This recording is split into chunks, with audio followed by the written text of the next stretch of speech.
Bienvenue à tous dans Sota Midi Magazine de ce jeudi 18 avril de l'an 2024, dont voici les titres. Bonne nouvelle pour les producteurs, la campagne agricole 2024-2025 s'annonce très radieuse. Le gouvernement entend soutenir le prix des intrants cédés aux producteurs. Ainsi, le sac du NPK sera cédé à 17 000 francs au lieu de 23 500 francs. Précision à suivre avec Gaston Kossi-Dossoui, ministre de l'Agriculture, de l'Élevage et de la Pêche. Pendant ce temps, la protection de la biodiversité doit être l'affaire de tous pour contrer les changements climatiques. C'est ce que l'on retient des propos de Abdou Karim Alagbe, adjudant-chef de la section eau, forêt et chasse de la commune de Malanville. Et puis, célébration de l'an 8 de gestion du pouvoir du président Patrice Talon, les élus communaux de la mouvance présidentielle des 6 communes du département de la Liborie se sont réunis pour faire une déclaration. Les assises ont eu pour cadre hier, mercredi 17 avril 2024, la salle de réunion de la direction départementale de la santé de la Liborie à Candy. Précision à suivre. Mesdames et messieurs, vous suivez également d'autres nouvelles au plan local et international. Merci de toujours préférer Sota FM pour vous informer. Sota Midi Magazine, le point de l'actualité de la journée sur ta radio. Sota FM, c'est maintenant et tout de suite. La biodiversité désigne l'ensemble des êtres vivants ainsi que les écosystèmes dans lesquels ils vivent. Et selon les spécialistes de la faune et de la flore, l'homme est l'élément moteur qui peut contribuer à la sauvegarde et à la prolifération de la diversité biologique. Le responsable section communale des eaux, forêts et chasses de la commune de Malanville, Abdou Karim Alagbe, se veut plus précis. On entend par biodiversité l'ensemble des espèces animales et des espèces végétales. Autrement dit, tout ce qui est espèce animale et qui reste en forêt, ou bien qui a pour abri les arbrisseaux, les arbustes, les arbres, parce que les deux vont de pair. Il n'y a pas les animaux, toutes catégories confondues, sans l'abri. Et l'abri de ces animaux, toutes catégories confondues, ce sont les arbrisseaux, ce sont les arbustes, ce sont les arbres. Les hommes sont concernés. D'une manière ou d'une autre, l'homme est concerné. Parce que l'homme est l'élément moteur qui peut quand même contribuer à la sauvegarde et à la prolifération de cette diversité biologique. En réalité, l'homme est un acteur fondamental, un acteur clé qui peut nous permettre de sauvegarder et d'agrandir, élargir le cercle de cette diversité biologique. Et cette biodiversité doit être sauvegardée et ce sont les forestiers qui jouent le rôle protecteur tel que nous l'explique ici Abdou Karim Alagbe. Le rôle du forestier dans la protection de cette diversité biologique est tout d'abord procéder à une sensibilisation de nos paisibles populations. Après ça, le forestier, dans son rôle, doit procéder à la surveillance de cette biodiversité, assurer sa sauvegarde et faire de manière que sa gestion soit rationnelle et durable, de manière la génération présente et celle future puissent en bénéficier. De façon ramassée, le forestier a un rôle régalien qu'il doit quotidiennement jouer afin que cette biodiversité soit surveillée, sauvegardée, gérée rationnellement et durablement. Il faut les protéger juste pour la sauvegarde de l'écosystème,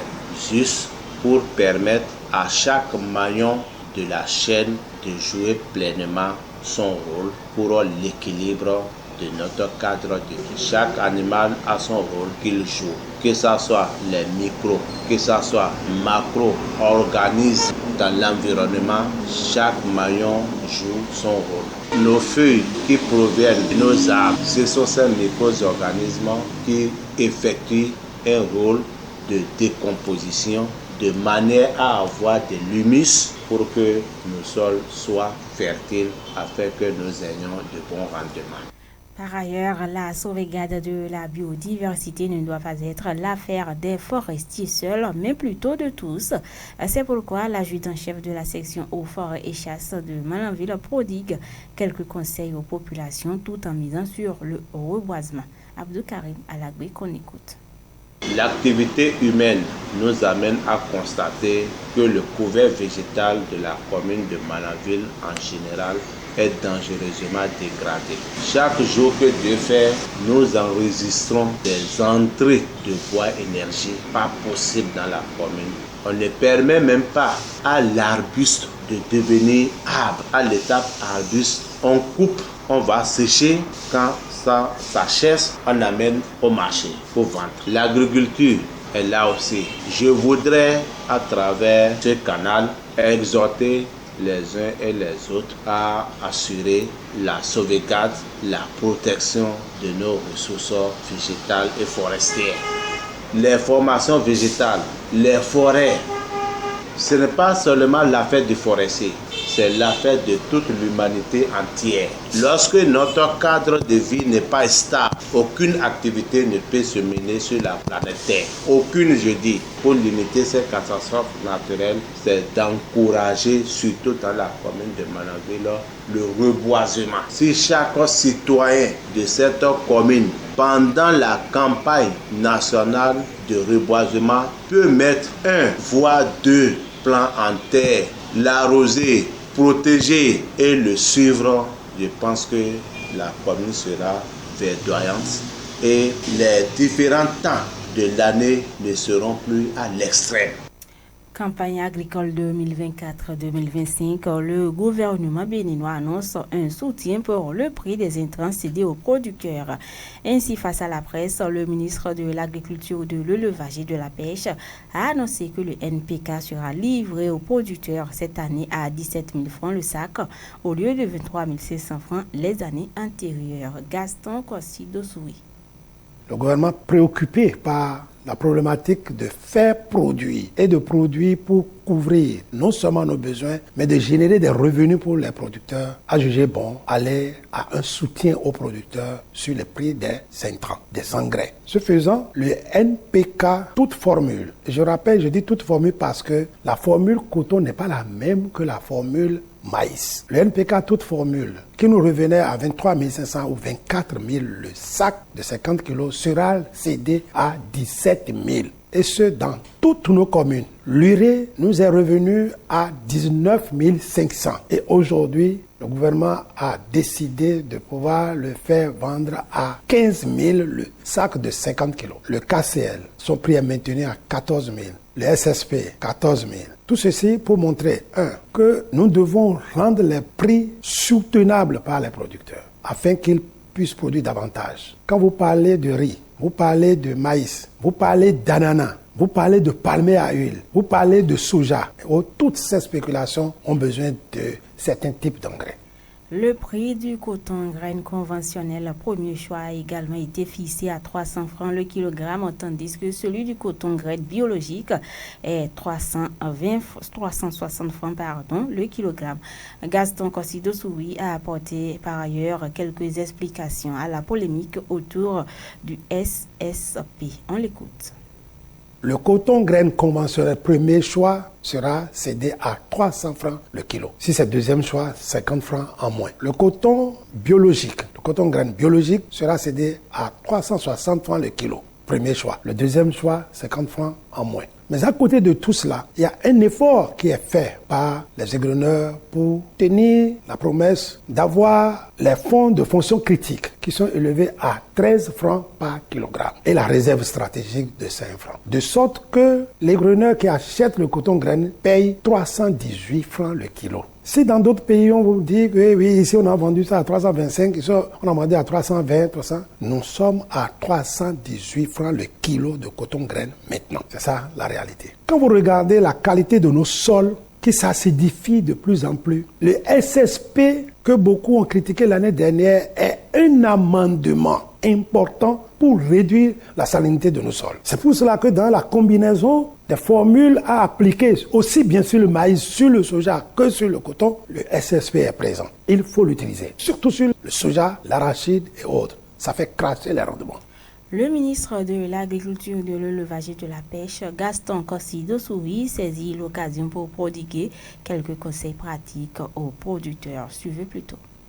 Nous ne pouvons pas modifier le temps, mais nous pouvons modifier nos habitudes pour être résilients. Dans le cas pratique de cette campagne, tous ceux qui vont faire les semis précoces vont gagner. Tous ceux qui feront des semis tardifs risquent de se retrouver dans une poche de pluviosité aussi forte en juin que les semis pourraient être compromis et les jeunes plants pourraient être compromis. Première chose. Deuxièmement, c'est une question aussi de variété. Il faut adapter les cultivars aujourd'hui à la durée de la saison. C'est pourquoi les systèmes nationaux de recherche agricole doivent pouvoir mutualiser les moyens dont on dispose. Nous avons des zones de spécialisation de telle ou telle culture. Et singulièrement, le Bénin a la spécialisation sur le maïs. Il faut pouvoir mettre en place des cultivars qui s'adaptent à la durée de la saison afin que pour boucler leur cycle. Enfin, c'est les techniques culturelles, l'agrotechnique qu'il faut. Comment on prépare le sol? Comment on assure la couverture pour réduire un peu l'érosion hydrique et aussi maintenir l'humidité au pied du plant jusqu'à ce que ça boucle son cycle. Si nous nous adaptons à ces pratiques agroécologiques résilientes, nous sortirons d'affaires.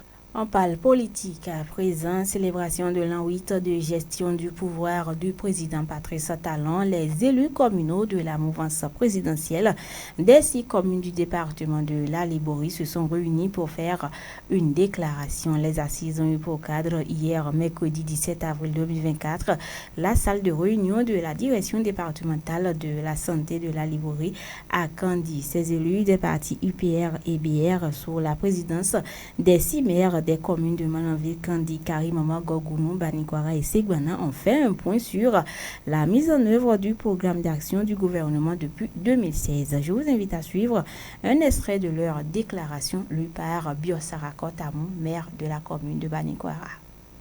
Les programmes d'action du gouvernement, PAG 1 et 2, combien élogieux, implémentés par plusieurs projets diversifiés, porteurs d'avenir radieux, adaptés à nos aspirations et réalisés ou en cours de réalisation sans tambour ni trompette, constituent notre grande motivation. Ces projets satisfont très bien aux besoins quotidiens de nos administrés. La sérénité des différentes réformes engagées témoigne de l'engagement et de la détermination de l'État à offrir des services publics de qualité à tous les citoyens. Fort de cette dynamique réelle et avérée constatée dans la gestion des affaires de l'État, comment ne pas rendre grâce à Dieu et reconnaître à César ce qui est à César. Ainsi, nous, maires, adjoints au maire, chefs d'arrondissement et conseillers communaux des communes du département de la Liborie, à savoir Banikwara, Gorgounou, Kandi, Karimama, Malanville et Segbana, venons témoigner de vive voix notre gratitude au président Patrice Talon pour les nombreux efforts consentis pour le développement de la Liborie. Dans cette déclaration de presse, les élus locaux de la mouvance présidentielle du département de la Liborie ont réaffirmé leur soutien sans condition aux actions du PAG en cours dans leur département. Biosara Kotamou, qu'on écoute. Nous tendons ouvertement ainsi nos mains afin de bénéficier d'autres projets devant booster les attentes de nos populations déjà mobilisées pour la cause noble. Il s'agit de la construction du stade départemental de Kandi et des stades communaux de Gorgounou, Segbana et Karimama. La prise en compte d'un projet spécial de modernisation des villes de Malanville, de Segbana, Banikwara, Gorgounou et Karimama. Enfin, les maires, les adjoints aux maires, les chefs d'arrondissement et les élus communaux de la Liborie restent engagés et mobilisés pour les combats actuels et futurs à vos côtés pour le bonheur de nos braves populations. Mesdames et messieurs, on va parler toujours politique, mais ce sera après cette courte pause. Sota Info Midi, le point de l'actualité sur ta radio. Le président du parti Union progressiste, le Renouveau UPR, était face à la presse hier, mercredi 17 avril 2024 à Cotonou, au siège du parti l'UPR. Joseph Diogbenou a fait quelques mises au point au sujet des fausses déclarations de candidature à la présidentielle de 2026 qui lui sont prêtées depuis quelques jours sur les réseaux sociaux. La question de candidature aux différentes élections dans notre pays a été l'un des sujets qui a étoffé sa déclaration de presse. Joseph Diogbenou, président du parti UPR. La question des candidatures aux différentes élections, aux différents scrutins, ne peut en effet être examinée en dehors de notre parti, comme l'exige la réforme du système partisan dont notre parti est l'émanation et le garant, la seule autorité et le seul cadre pour identifier, pour discuter, pour retenir les candidatures aux élections politiques déterminantes pour l'avenir de notre nation sont les partis politiques. Pour ce qui concerne l'Union progressiste, le renouveau, aussi légitime que soient les ambitions personnelles, aussi importantes que soient les positions et les statuts politiques, gouvernementales ou administratives, passées ou actuelles des personnalités membres du parti, elles ne sauraient être placées au-dessus de ses valeurs, de ses objectifs, ni de sa stratégie. Il reviendra exclusivement à l'Union progressiste, le renouveau, dans les formes et selon les modalités qu'elle aura déterminées, de désigner celles et ceux parmi ces militants susceptibles d'être soumis au choix de nos compatriotes en vue de la préservation et du renforcement des acquis socio-économiques. Il en sera notamment ainsi des candidatures à l'élection du duo président de la République et vice-président de la République. Joseph Diogbenou a également saisi l'occasion pour rassurer l'opinion que les auteurs de tels montages qui ternissent son image et celle du parti répondront de leurs actes. Extrait de ses propos. Il m'est imputé des propos tendant à insinuer que, je cite, « je serai candidat même sous le crépitement des armes ». Fin de citation. Il n'est ni de ma religion, vous le savez, ni de ma culture, encore moins de mon engagement, dans la ligne politique à laquelle je souscris et à la lumière de laquelle le parti est conduit de tenir de tels propos et d'évoquer une éventuelle candidature à la présidentielle à venir, et ce, au péril et au mépris de la paix publique et de la cohésion nationale. Le contenu de cette publication imaginaire, grotesque et mensonger porte atteinte non seulement à la dignité, mais encore à l'honneur de ma personne. Je les condamne sans réserve. L'extrême gravité de ces propos et l'intention manifeste de nuire de leurs auteurs et de leurs complices ne sauraient rester sans suite judiciaire. D'autant que ceux-ci ont également cherché à atteindre la réputation de rassemblement, de paix, de progrès et de cohésion nationale de notre parti. Je salue l'élan considérable et appréciable de solidarité des militants et des sympathisants du parti et appelle chacun et chacune à la sérénité et à la tranquillité. Conseil des ministres à présent, les membres du gouvernement se sont réunis hier, mercredi 17 avril 2024, au palais de la Marina à Cotonou, un conseil hebdomadaire sous la houlette du chef de l'État Patrice Talon. Et au cours de ce conclave, il a été transmis à l'Assemblée nationale pour autorisation de ratification de la convention portant statut du fleuve Mono et création de l'autorité du bassin du Mono. De quoi retourne cette ratification? Précision avec Wilfried Leandro Ngbeji, porte-parole du gouvernement. Les autorités du Bénin et du Togo ont signé en 2014 une convention visant à mettre en place une gestion commune des ressources en eau du bassin du fleuve Mono. Cette démarche se justifie par le potentiel de ce cours d'eau pour les activités agro-pastorales, l'alimentation en eau potable, l'industrie, l'hydroélectricité ainsi que pour la préservation des écosystèmes et de la biodiversité. Il s'agit d'une synergie d'action entre les deux pays, l'objectif étant de contribuer au développement intégré et durable du bassin du fleuve, mais aussi de ses affluents, sous-affluents et défluents. Sont également pris en compte les plans d'eau naturels et artificiels, les lacs, les eaux souterraines. Il en est de même des zones humides, des écosystèmes aquatiques et terrestres qu'ils impactent, de l'embouchure du fleuve, y compris la zone d'influence côtière et océanique. La ratification étant déjà intervenue du côté de la République togolaise. La même formalité est attendue du Bénin afin que le dépôt des instruments subséquents par les deux États favorise son entrée en vigueur. Dès lors, suivront l'élaboration et la mise en œuvre de solutions rationnelles et concertées aux problèmes liés à la gestion des ressources naturelles du bassin du Mono entre les communautés d'une part et entre les deux États d'autre part. Le Conseil a donc marqué son accord pour que la représentation nationale en soit saisie. Par ailleurs, dans le but de favoriser et d'accroître la productivité dans le secteur agricole, le gouvernement du président Patrice Talon soutient les producteurs sur les prix de cession des engrais au titre de la campagne agricole 2024-2025 à hauteur de 55 milliards et environ 30 milliards de francs CFA. Wilfried Léandre Mbouji, qu'on écoute.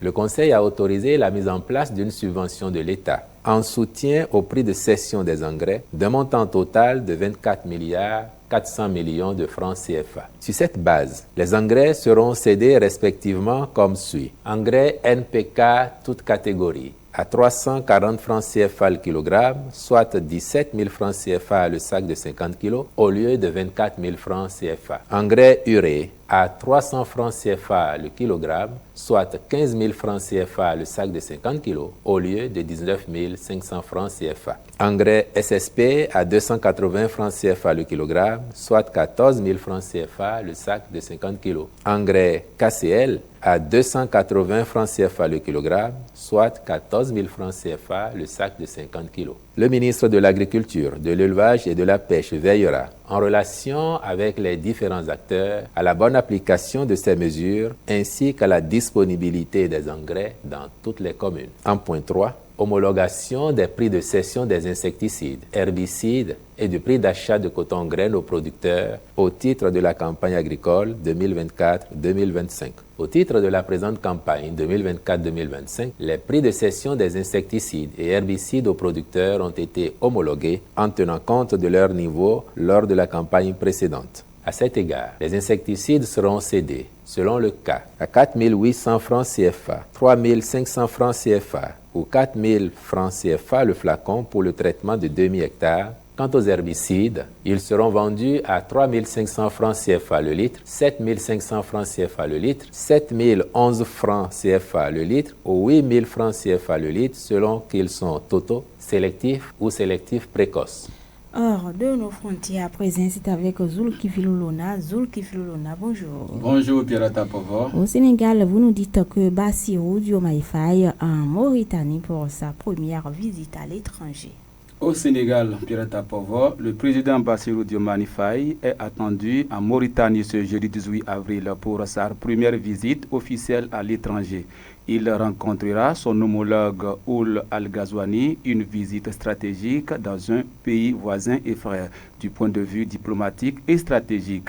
Il s'agit d'une visite d'amitié et de travail qui durera une journée. Le choix de la Mauritanie s'explique d'abord car les relations entre les pays sont bonnes avec les ressortissants qui vivent des deux côtés des frontières depuis longtemps. Par ailleurs, le président Ould Ghazouani est également président en exercice de l'Union africaine. Au Burkina Faso, 3 diplomates français déclarés persona non grata pour activités subversives, annonce le ministère des Affaires étrangères Zulkifilou-Lona. Effectivement, Pirata Povo, au Burkina Faso, 3 diplomates français, dont 2 conseillers politiques à l'ambassade de France à Ouagadougou, sont déclarés persona non grata sur le territoire du Burkina Faso pour activités subversives, annonce le ministère burkinabé des Affaires étrangères dans un courrier daté du 16 avril 2024. Elles sont donc priées de quitter le territoire du Burkina Faso dans les prochaines 48 heures, précise cette note adressée à l'ambassade française. Merci beaucoup à vous, Zulkifilou-Lona, pour toutes ces précisions. Mesdames, Messieurs, ce sera tout pour cette édition. Merci de nous avoir suivis. Je suis Pierrette Aprouva devant ce micro. J'ai bénéficié de la collaboration technique de Aboubakar Doko. À l'édition, il s'appelle Moudjadou Roujo. Bon après-midi à chacun et à tous. C'était Sota Midi Magazine, le rendez-vous informatif de la mi-journée sur Sota FM, la radio de l'espoir. Merci pour votre fidélité. Dans la Liborie, la différence